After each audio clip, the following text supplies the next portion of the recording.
want to conform. We want to adapt. We want to be normal. We want to belong.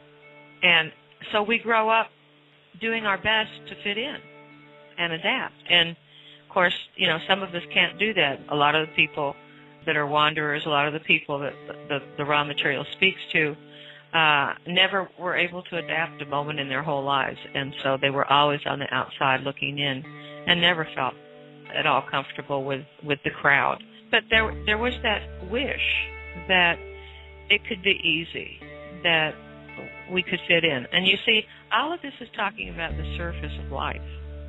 We're taught to skate across the pond, or say even the ocean of life, like a water bug, never breaking the surface, just floating on the meniscus, floating on the buzz, and on what's in and how to adapt and how to belong.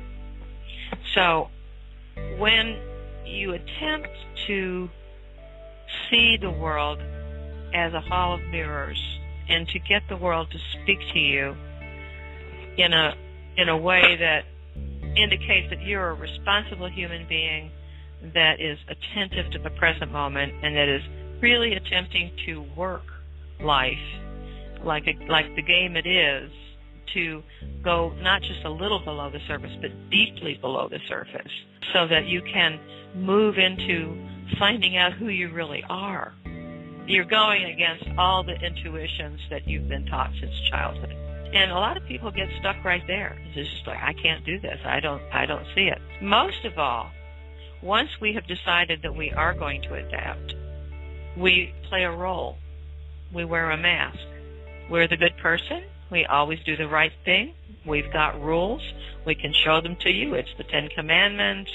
It's the rules of society. It's the rules in the Constitution. It's the rule of the law. It's rules, rules, rules. And, you just list one thing after another, and that's who you are. You're the good person. Well, we're all things.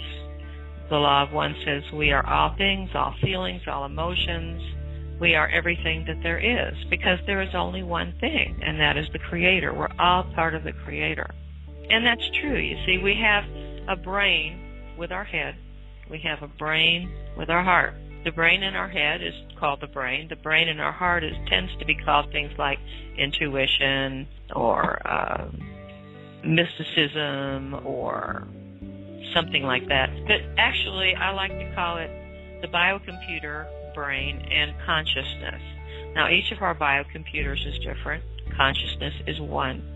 So basically, we're trying to make the difference between the head and the heart, which is maybe 12 to 14 inches if you measure it down our faces and across our necks. Well, it's the longest distance in our lives.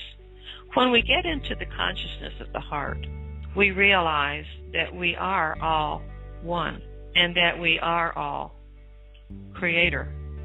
We are very young co-creators. We don't really know how to go on yet. But that's who we are. That's our identity.